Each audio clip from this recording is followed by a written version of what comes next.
खुदा की तारीफ और उसकी हम्द हो। और आज के इस खूबसूरत दिन में, इस खूबसूरत सुबह में मैं खुदा का खादिम पादरी सलमान यूसुफ आप लोगों की खिदमत में सलाम अर्ज करता हूं और इसके साथ साथ आप लोगों को मॉर्निंग डिवोशन में खुशामदीद कहता हूं। उम्मीद करता हूं कि आप सब लोग खैरियत से हैं और खुदा इसी तरह आप सब लोगों को खैरियत से रखे और महफूज रखे। और जिस तरह से आजकल कोविड के असरात बहुत तेज होते चले जा रहे हैं, आप लोगों के लिए दुआ है कि खुदावन आप सब लोगों को अपनी खास हिफाजत में ले और खुदावन की शफकत और उसकी शिफा आप लोगों पर कायम व दायम रहे। और आइए हम आज डिवोशन का आगाज करें और अपने सिरों को खुदावन के हुजूर झुकाएं और दुआ करें। खुदा बाप, खुदा बेटे और खुदा रूल कुद्स के नाम में आमीन। मेहरबान कदूस जिंदा जलाली आसमानी बाप, हम तेरा शुक्र बजा लाते हैं तेरी अजमत और तेरी बड़ाई के लिए, तेरी शान और तेरे जलाल के लिए। बाप आसमानी, तो अपने करम और अपने रहम की निगाह हम सब ऊपर जाहिर किए रखना और खुदावन आज इस सुबह में तेरे हजूर में हाजिर होना प्यारे बाप आसमानी तेरी निगाह में मकबूल हो, यीशु के नाम में आमीन। खुदा उनकी तारीफ हो। और आइए दोस्तों मिलकर खुदा की प्रस्तिश और उसकी ताजीम करते हैं और उसकी हमदो सना में एक बड़ा ही खूबसूरत गीत, हालात बदल जाते हैं यीशु तेरे आने से, तेरे आने से, तेरे आने से। और आइए खुदा की तारीफ और उसकी सताइश करें और उसी के नाम को मुबारक करें। Praise the Lord. हालात बदल जाते हैं।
Hallelujah, hallelujah. दोस्तों, खुदाम की तारीफ हो और इस खूबसूरत गीत के लिए हम खुदाम की शुक्रगुजारी करते हैं। और आइए अपनी तवज्जो खुदाम के पाक कलाम की तरफ मरकूज करें। और आज हम अपनी रहनुमाई के लिए खुदाम के बुजुर्ग कलाम में से देखेंगे मुकद्दस पौलुस रसूल का करंथस की कलीसिया के नाम तहरीर किया गया दूसरा खत, उसका 5वां बाब और उसकी 21वीं आयत। और खुदाम के बुजुर्ग कलाम में यूं दर्ज है, जो गुनाह से वाकिफ न था उसी को उसने हमारे वास्ते गुनाह ठहराया, ताकि हम उसमें होकर खुदा की रास्तबाजी हो जाएं। खुदा उनके कलाम के पढ़े जाने पर उसकी बरकत हो, आमीन। और आइए अपने सिरों को खुदा के हुजूर झुकाएं और दुआ करें। जिंदा कदूस मेहरबान बाप, इल्तिजा है कि तू अपनी हिकमत और दनाई से हमें शेर कर, और खुदा तेरे हिकमत और दनाई के दरवाजे खुदा आज हमारे लिए खुलें, और खुदा तू हमारे अजहान को तनवीर और जला बख्श, ताकि तेरे कलाम अक़दस पर गौर करें, यीशु के नाम में, आमीन। खुदाम की तारीफ और उसकी सिताइश हो। और दोस्तों, आज हम जब खुदाम के बुजुर्ग कलाम पर थोड़ी देर के लिए गौर खौज करने को हैं, तो एक बड़ी ही अहम बात और बड़ा ही अहम मजमून, जिसको हम खुदा का फजल कहते हैं, जिसको हम खुदा के ग्रेस की बात जो करते हैं, उस पर थोड़ी देर के लिए फोकस करेंगे। और जिस वक्त हम खुदाम के इस अहम मजमून पर अपनी तवज्जो लगाएं, तो याद रखिए कि खुदा का फजल जो है एक बहुत वसी मजमून है। और चूंकि ये बहुत वसी मजमून है, इसलिए इसको अपनी इंसानी अकल से एक्सप्लोर करना कदरे मुश्किल बात है। लेकिन जिस वक्त हम खुदा के कलाम को देखते हैं, तो खुदा का कलाम हमें ये बात बयान करता है, और हम अपनी ज़बान से भी अक्सर और बेशतर ये इकरार करते हैं कि खुदा बहुत ग्रेशियस है, खुदा बहुत पुरफजल है। तो इसका मतलब क्या है? और जिस वक्त हम खुदा के फजल के बारे में समझने की कोशिश करें, तो खुदा के फजल के हवाले से हम उसकी नगमा सराई भी करते हैं, गीतों में हम उसके फजल का बयान करते हैं, हम उसके फजल पर बात करते हैं, हम उसके फजल पर लिखी गई तहरीरों को पढ़ते भी हैं। लेकिन क्या सवाल यह है कि हकीकत में हम उसको जानते भी हैं या नहीं? क्या हकीकत में हम खुदा के फजल को पहचानते भी हैं या नहीं? अपनी इंसानी अकल से तो हम बहुत सारी आरा जो हैं वो खुदा के फजल से मंसूब करते हैं, लेकिन दोस्तों, खुदा का कलाम इसके हवाले से बहुत क्लियर है। और खुदा के कलाम के हवाले से हम अगर देखें, तो खुदा का फजल जो है वो असल में एक मुफ्त तोहफा है, एक गिफ्ट है, जो कि हमें खुदावंद यीशु मसीह की सलीबी मौत के वसीले से हासिल हुआ। और इस बात के लिए हम यीशु का शुक्रिया भी अदा करते हैं, क्योंकि दोस्तों, अगर खुदावंद यीशु मसीह सलीब पर अपनी जान न देते, अगर वो सलीब पर अपना खून न बहाते, और याद रखिए कि अगर वो हमारी खातिर गुनाहों का कफारा न देते, तो कभी भी हमें खुदा का ये मुफ्त फजल जो है ये हासिल ना होता। लेकिन हम खुदा का शुक्र अदा करते हैं कि खुदावंद यीशु मसीह ने सलीबी मौत गवारा की, उसने हमारे गुनाहों को अपने ऊपर उठाया, हमारी तकसीरों के इव्ज उसने इफ्जाना अदा किया। और वो भारी अफजाना क्या था कि वो खुदावंद यीशु मसीह की अपनी कीमती जान थी, जो उन्होंने सलीब पर कुर्बान की, ताकि उसके इस जान देने के वसीले से मैं और आप जो हैं वो खुदा के फजल में शामिल हो जाएं। और जिस वक्त हम खुदा के फजल में शामिल होते हैं दोस्तों, तो याद रखिए कि खुदा के कलाम की रूह से हम एक नई मखलूक बन जाते हैं। जब खुदा का फजल हमारी जिंदगियों पर जाहिर होता है, तो वो हमारी जिंदगियों को यकसर बदल देता है, वो हमारी जिंदगियों के तमाम तर रमूज़ो औकाफ को बदल कर उसको मुस्बत राह पर गामजन कर देता है। और फिर हम एक नई मखलूक के तौर पर, एक बॉर्न अगेन शख्स के तौर पर खुदा के हजूर में हाजिर किए जाते हैं। और दोस्तों, इस बात के लिए हम खुदा की शुक्रगुजारी करते हैं कि अलमसीह के उस बेशबहा कीमती खून के बहाए जाने और उसकी बेशकीमती जान का नजराना जो सलीब पर पेश किया गया, उसके वसीले से हम खुदा के हजूर में ये मुफ्त फजल की बरकत जो है, ये गिफ्ट जो है, इसको हासिल करने के लायक बनते हैं। लेकिन जिस वक्त हम खुदा के पाक कलाम पर गौर करते हैं, जैसा मैंने बयान किया कि जब खुदा का फजल हम पर ठहरता है, तो जिंदगियां बदलती हैं, हम नई मखलूक बनते हैं। तो मेरे दोस्तों याद रखिए कि नई मखलूक या तब्दील शुदा जिंदगी जो है वो फजल का एक बहुत बड़ा समर है। और जिस वक्त खुदा का फजल हमारी जिंदगी पर ठहरता है तो ना सिर्फ वो हमारे किरदार को बल्कि वो हमारे बातिन को भी यकसर तब्दील कर देता है। और इसी तरह एक बड़ा ही अहम नाम हम जानते हैं मुकद्दस ऑगस्टीन का, कि मुकद्दस ऑगस्टीन जब अपने लड़कपन में और अपनी जवानी के अयाम में थे तो उनके हवाले से तारीख ये बयान करती है कि एक ऐसा वो नौजवान था मुकद्दस ऑगस्टीन जो कि इंतहाई बेबाक किस्म का नौजवान था और जिसकी जिंदगी में गुनाह और शहवत परस्ती और दीगर किस्म की बुराइयां जो हैं वो उत्तम दर्जे पर मौजूद थी। लेकिन मुकद्दस ऑगस्टीन की जो वालदा थी वो मुसलसल उनके लिए दुआ करती रहती और उसका असर यह था कि जैसे जैसे उनकी वालदा उनके लिए दुआ करती मुकद्दस ऑगस्टीन की रविशें और उनकी आदत मजीद बिगड़ती जाती।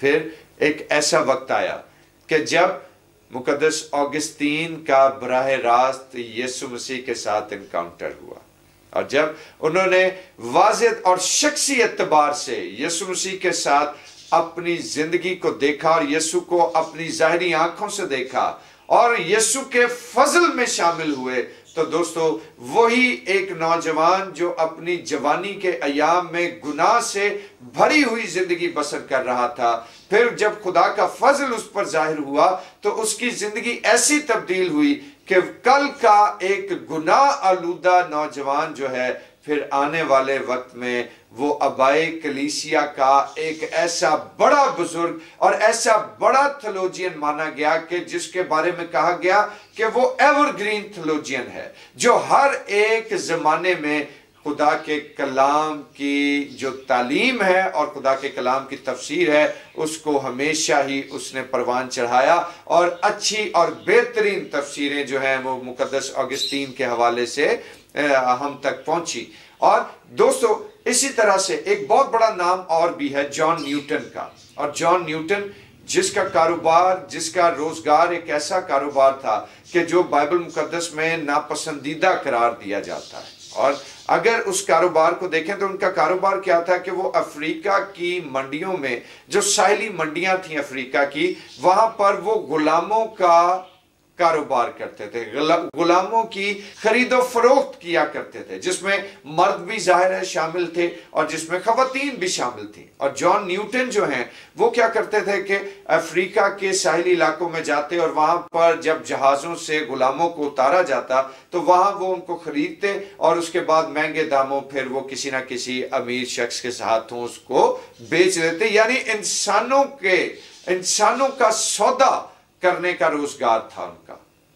लेकिन एक रात जब समुंदर में शदीद तुग़यानी थी, तूफान बरपा हुआ और जॉन न्यूटन जो थे वो समुंदर में एक कश्ती में सफर कर रहे थे और जब हर तरफ यास और मायूसी की कैफियत थी और ये लगना शुरू हुआ कि अब ये कश्ती डूब जाएगी और जॉन न्यूटन भी मर जाएगा, तो तब जॉन न्यूटन ने यीशु को पुकारा और तब उसने अपनी ज़ाहिरी आंखों से यीशु का जलाल देखा और यीशु के साथ होने वाले उस एनकाउंटर ने जॉन न्यूटन की जिंदगी को बदला, उसको नया मखलूक बनाया। और जॉन न्यूटन उसी घड़ी जो है उसने वापस इंग्लैंड आने का कसद किया और वो अफ्रीका से इंग्लैंड पहुंचा और फिर वो एक एंग्लिकन प्रीस्ट बना और एंग्लिकन प्रीस्ट बनने के बाद उसकी खिदमत के वसीले से लाखों जानों ने खुदावंद यीशु मसीह को कबूल किया और यीशु की राह पर गामजन हुई। और दोस्तों गौर तलब बात क्या है कि जब खुदा का फजल हम पर जाहिर होता है, जब उसकी रासबाजी हम पर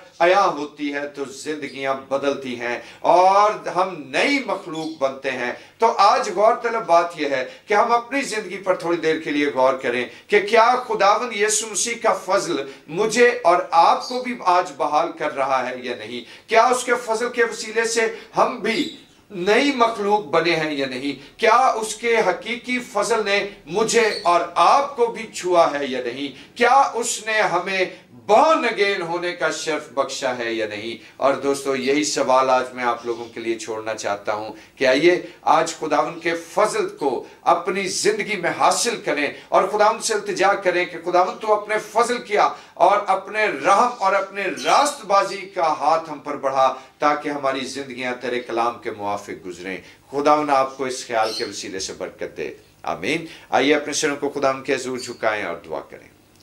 खुदा अजीम तेरा शुक्र, तेरे नाम की तारीफ करते हैं कि तेरा फजल ही हमारे लिए काफ़ी है। और खुदा उन्हें इल्तिजा करते हैं कि तू अपने फजल से हमें मामूल रख और जिस तौर से तू चाहता है हमारी ज़िंदगियों को वैसे ही तराशता जा, ताकि खुदावन हम तेरे कलाम के मुताबिक अपनी ज़िंदगी बसर करें, यीशु के नाम में, आमीन। और आए हमारे बाप, तू जो आसमान पर है, तेरा नाम पाक माना जाए, तेरी बादशाही आए, तेरी मर्जी जैसे आसमान पर पूरी होती है ज़मीन पर भी हो। हमारे रोज़ की रोटी आज हमें बख्श दे और जिस हम अपने कसूर को माफ़ करते हैं, तुम्हें हमारे कसूर हमें माफ़ कर। हमें आजमाइश में न पड़ने दे बल्कि बुराई से बचा, क्योंकि बादशाही, कुदरत और जलाल हमेशा तक तेरा ही है, आमीन। और अब हमारे खुदा यीशु मसीह का फजल, खुदा बाप की मोहब्बत, पाक रूह की रफ़ाकत और शराकत, उसकी तसल्ली और उसका इत्मीनान अब से लेकर हमेशा तक कुल मुक़द्दसीन के साथ और तमाम देखने और सुनने वाले अजीज़ कारब के साथ होता रहे, आमीन आमीन। खुदा की तारीफ हो। और दोस्तों अब मुझे इजाज़त दीजिए, कल फिर आप लोगों से एक नए ख्याल के साथ एक नई सोच लेकर हाजिर होऊंगा और मुलाकात होगी। और तब तक ज़रूर डिवोशन को शेयर किया करें और अपनी आरा अपने कमेंट्स के थ्रू हमें ज़रूर पहुंचाते रहें। खुदा आप लोगों को बरकत दे, खुदा में मसरूर रहिए, आमीन।